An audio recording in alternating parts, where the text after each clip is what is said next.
ஆர்வமா நீங்க பாக்காதீங்க. மக்கள் சொல்லுவாங்க இந்த கட்சியை வீழ்த்தணும் கூட்டணி அமைக்கணும், இந்த கட்சியை வீழ்த்தணும் கூட்டணி அமைக்கணும். மக்களுக்குள்ள விழிப்புணர்வு, அரசியல் தெளிவு, புரிதல் ஒரு விழிப்புணர்வு, ஒரு கிளர்ச்சி, ஒரு எழுச்சி உணர்வு ஏற்பட்டா அவன் முடிவு பண்ணுவான் எவன் ஆட்சி அமைக்கணும்னு.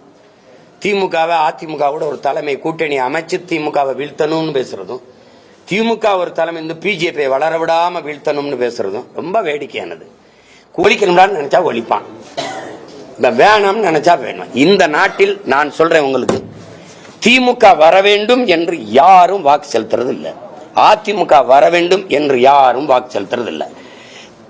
திமுக வந்துடவே கூடாதுன்னு நினைச்சு அதிமுக போடுறான். மறுபடியும் இன்னொரு தடவை அதிமுக வந்துடவே கூடாதுன்னு நினைச்சு திமுக போடுறான். பிசாச விவாகரத்து பண்ணிட்டு பேய ஒரு 5 வருஷம் கல்யாணம் பண்றான். ஐயோ அப்படின்னு பேய விவாகரத்து பண்ணிட்டு மறுபடியும் பிசாச கல்யாணம் பண்றான்.